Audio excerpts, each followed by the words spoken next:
Lords of the Fallen is a challenging Souls-like game from developer Hexworks and published by CI Games. Here at Prima Games, we're working hard to provide you with guides for everything you need to be successful in Lords of the Fallen.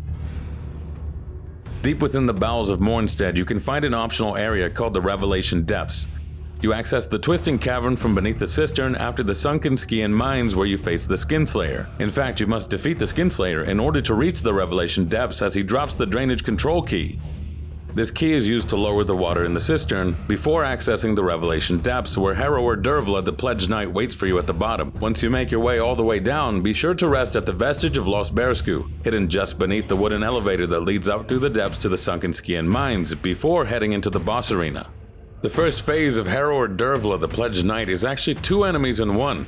Dervla, with her massive sword and light crossbow, will assault you on the ground floor, where a little umbral child will fling magic at you from a distance. Luckily, when magic is being flung your way, it makes a warbling sort of noise that lets you know it's coming.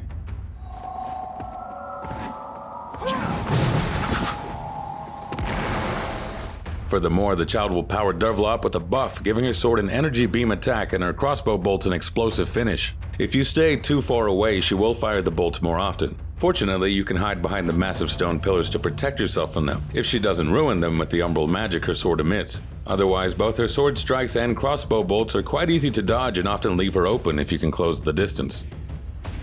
If you're struggling with this stage of the fight, summon an allied companion to assist you and draw Dervla's aggression. We chose Pieta as she will heal you and herself, lasting longer as a tank and giving you time to close the distance to get a few whacks in before Dervla turns her attention toward you. Once she's defeated, the child will crawl down from its perch to merge with Dervla, creating phase 2 of this fight, the Unbroken Promise. This enemy is much slower than Dervla alone, and you won't have to worry about magic harassing you from behind. However, stay either slightly to the left or right during the opening moments of this fight, because the Unbroken Promise will often fire a high-damaging energy wave before it. They'll also summon powerful magical spikes from the ground, making approaching difficult, so ranged weaponry makes this portion of the fight much easier. Eventually, this monstrosity will send its magical spikes out to attack you. These are easy to avoid if you keep moving. Sometimes these spikes will also spin around the creature, making it nearly impossible to approach, but susceptible to ranged attacks.